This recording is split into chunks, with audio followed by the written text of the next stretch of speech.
నమస్కారం. Welcome back to Python life channel. ఈ వీడియోలో అయితే అసలు క్యాంపస్ ప్లేస్మెంట్స్‌ని అసలు ఎలా క్రాక్ చేయాలి అనేసి ఫుల్ వీడియో అనేది చేసేస్తున్నాను. సో, ఎండ్ వరకు అయితే చూసేయండి.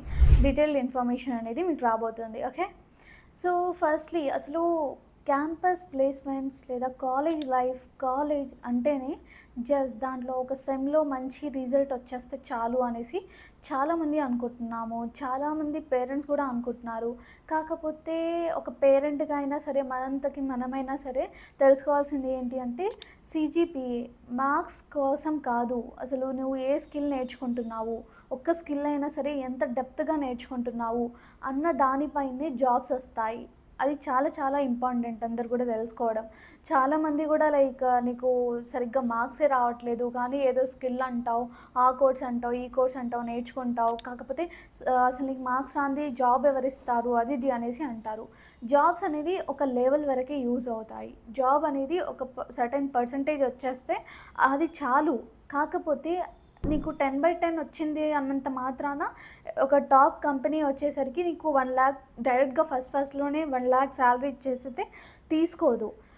సో దట్ మీరు జస్ట్ ఆ సీజీపీఏ 10 పాయింట్స్ ఉంది, కాకపోతే స్కిల్ బేసిక్గా ఉంది, కోర్ సబ్జెక్ట్స్ వచ్చేస్తున్నాయి మీకు అంతే, ఇంకా అడ్వాన్స్డ్ ఏం లేదు, ప్రాబ్లమ్ సాల్వింగ్ ఏం లేదు అంటే జస్ట్ 20,000 25,000 ఇచ్చేసి తీసుకుంటారు. అదే మీకు స్కిల్ ఉంటే 1,00,000 ఇవ్వడానికైనా సరే రెడీగా ఉంటారు ఏ కంపెనీ అయినా సరే. మనకి ఎంత బాగా ఒక స్కిల్ అనేది వచ్చింది అనేది చాలా చాలా ఇంపార్టెంట్. ప్రతి ఒక్కరు కూడా రియాలిటీ తెలుసుకోవడం ఇందులో చాలా ఇంపార్టెంట్ అనమాట. ఓకే. సో, దాంట్లో ఒకటైతే అర్థమైంది కదా, సీజీపీఏ కంటే మనకి టాప్ స్కిల్స్ అనేవి బిల్డ్ చేసుకోవడం చాలా చాలా ఇంపార్టెంట్ అనేసి. సో దట్ నేను ఇక్కడ ఆ టాప్ స్కిల్స్ అనేవి ఏంటి అనేసి క్లియర్గా చెప్పబోతున్నాను. మీరు క్యాంపస్ ప్లేస్మెంట్ క్రాక్ చేయబోతున్నారు కాబట్టి మీరు ఒక సర్టైన్ లిమిట్ వరకు అసలు ఎలాంటి వాటిలో ఫెయిల్ లేకపోతే ఇంకేదైనా బ్యాక్లాగ్స్ కానివ్వండి, ఇవన్నీ కూడా ఏం లేకుండా జస్ట్ మీకు మంచి పర్సంటేజ్ 80% లేకపోతే 70% మంచి పర్సంటేజ్ వచ్చే వరకైతే మీరు ట్రై చేయండి. దాని తర్వాత ఏం చేస్తారంటే స్కిల్స్ పైన ఫోకస్ చేయండి. ఫస్ట్లీ వచ్చేసరికి మనకి కమ్యూనికేషన్ స్కిల్ రావాలి. సో దట్ మనం క్లియర్గా ఒక టాపిక్ని ఎక్స్ప్లెయిన్ చేయగలుగుతున్నాము, మన థాట్స్ అన్నీ కూడా క్లియర్గా ఎక్స్ప్లెయిన్ చేయగలుగుతున్నాము, క్లియర్గా మాట్లాడగలుగుతున్నాము. అట్లీస్ట్ మనం మాట్లాడేది ఎదుటి వాళ్ళకి అర్థం అవుతుంది అంటే ఇట్స్ మోర్ దాన్ ఎనఫ్ అనేసి చెప్పుకోవచ్చు. ఇక్కడ మీకు ఏదో ఫ్లూయెంట్ ఇంగ్లీష్ రావాలా, ఫ్లూయెంట్ ఇంగ్లీష్ కోర్సెస్ తీసుకోవాలా, లేకపోతే ఇంకేమైనా చేయాలంటే నో నీడ్. కాకపోతే ఫ్లూయెన్సీ అనేది వస్తే ఇంకా బెటరే. కాకపోతే మీరు మాట్లాడేది ఎదుటి వాళ్ళు అర్థం చేసుకోగలిగితే ఇక్కడ మనకి ఇనిషియల్ స్టేజెస్లో చాలా బెటర్ అనమాట. సో మీరు రెగ్యులర్గా ఇంగ్లీష్ మాట్లాడడానికి ట్రై చేయడమో, లేకపోతే ఇంగ్లీష్లో కొంచెం మనము ఇన్స్టాంట్గా సబ్కాన్షియస్గా అయినా సరే మాట్లాడడానికి ట్రై చేస్తే చాలా బెటర్ అనేది చెప్పుకోవచ్చు. ఓకే. మీరు మాట్లాడేది ఏ లాంగ్వేజ్ అయినా సరే మీ థాట్స్ని, మీకుండే ఆలోచనలు ఎవ్రీథింగ్ కూడా క్లియర్గా ప్రజెంట్ చేయగలుగుతున్నారంటే ఇట్స్ మోర్ దాన్ ఇంపార్టెంట్ అనమాట. ఓకే. సో దాని తర్వాత మనము టెక్నికల్ స్కిల్స్ అనేవి నేర్చుకోవడం చాలా ఇంపార్టెంట్. కోడింగ్ కానివ్వండి, ప్రాజెక్ట్స్, కోర్ సబ్జెక్ట్స్లో మనకి సాలిడ్గా మనకి ఫౌండేషన్ అనేది ఉండడము, ఇవన్నీ కూడా చేయడము. అంటే కోడింగ్ అంటే మనకి బేసికల్గా ఏదైనా ఒక పైథాన్, జావా ఏదైనా తీసుకోవడము, ఓఎస్ కానివ్వండి, ఊప్స్ కానివ్వండి, కంప్యూటర్ నెట్వర్క్స్, టీబీఎంఎస్, ఇటువంటి వాటిల్లో అన్నిట్లో కూడా మనము ఒక మంచి స్టేజ్ వచ్చేవరకు అంటే అన్నీ నేర్చుకోవాలంటే అంటే జావా, పైథాన్, డేటా అనలిస్ట్ అలా అన్నీ నేర్చుకోవాలంటే ఏదైనా ఒకటి చూస్ చేసుకోండి. ఒక పైథాన్ చూస్ చేసుకున్నారనుకోండి, ఫుల్ స్టాక్గా నేర్చుకోండి దాన్ని, అది చెప్పబోతున్నాను. అండ్ డీబీఎంఎస్ ఇటువంటివి, ఎస్క్యూఎల్ కానివ్వండి, ఇవన్నీ కూడా ప్రతి ఒక్క దాంట్లో మనకి డేటాబేస్ కోసం అవసరం అవుతాయి కాబట్టి డేటాబేస్ కోసం అనేసి, అండ్ అలాగే వెబ్ డెవలప్మెంట్ ఎవరైతే చూస్ చేసుకున్నారో వాళ్ళకి సంబంధించినవి.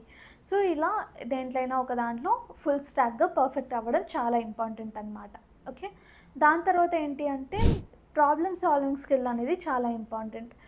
యాప్టిట్యూడ్ కానివ్వండి, క్వాంటిటేటివ్, వర్బల్ అబిలిటీ కానివ్వండి, వీటన్నిటిలో కూడా మనము స్ట్రాంగ్గా మనకి ఫౌండేషన్ అనేది ఉంటే మన ప్రాబ్లమ్ సాల్వింగ్ స్కిల్ అనేది ఇంకా పెరుగుతుంది. కాబట్టి ఏ కంపెనీ అయినా ఫస్ట్లీ ప్రాబ్లమ్ సాల్వింగ్ స్కిల్ని టెస్ట్ చేస్తాయి. కాబట్టి దీంట్లో మనము టెక్నికల్ స్కిల్ కంటే ముందు ఇది నేర్చుకోవాల్సి ఉంటుందనేది చెప్పుకోవచ్చు.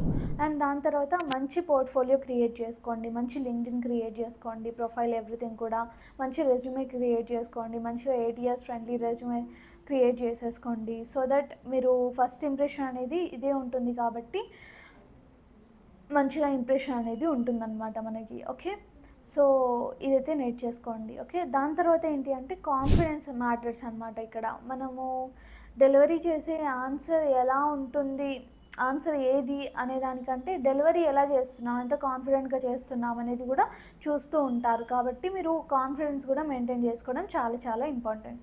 సో ఇవ్వండి అసలు క్యాంపస్ ప్లేస్మెంట్ అనేవి ఎలా క్రాక్ చేయాలి అనేసి అయితే మీకు చెప్పాలి అంటే ఇది అండి డీటెయిల్ వీడియో వచ్చేసరికి. ఇంకా మీకు ఫుల్ రోడ్ మ్యాప్ కావాలి అంటే దీనికి సంబంధించిన అంటే ఏ ప్లేస్మెంట్కి సంబంధించినవి ఏ స్కిల్స్ నేర్చుకుంటే ఇంకా బెటర్ అట్లాంటి రోడ్ మ్యాప్ కావాలి అంటే జస్ట్ కామెంట్ సెక్షన్లో అయితే చెప్పేసేయండి. అండ్ ఫైనల్లీ మన పైథాన్ లైఫ్ అయితే ఫుల్ స్టాక్ పైథాన్ కోర్స్ అనేది లాంచ్ చేసేసింది. అది కూడా జస్ట్ 1,999కి మాత్రమే. అండ్ ఇక్కడ మీకు ఈఎంఐ ఆప్షన్ కూడా ఉంటుంది. దీంట్లో మీకు mock interviews, resume building, career guidance, study మెటీరియల్స్తో పాటు real time projects and certifications కూడా ఉంటాయన్నమాట. సో దీంట్లో మీకు లైక్ ఫుల్ సిలబస్ తెలుసుకోవాలి అన్నా లేదా ఫ్రీ డెమో తెలుసుకోవాలి అన్నా నేను డిస్క్రిప్షన్లో మెన్షన్ చేసిన కాంటాక్ట్ డీటెయిల్స్కి అప్రోచ్ అవ్వండి. లేదు అంటే కాంటాక్ట్ డీటెయిల్స్ అనేసి కామెంట్ సెక్షన్లో చెప్పేసినా సరే అక్కడ కూడా నేను రిప్లై ఇచ్చేస్తాను. Okay, thanks for watching this videos. Stay tuned for further videos. Thank you so much.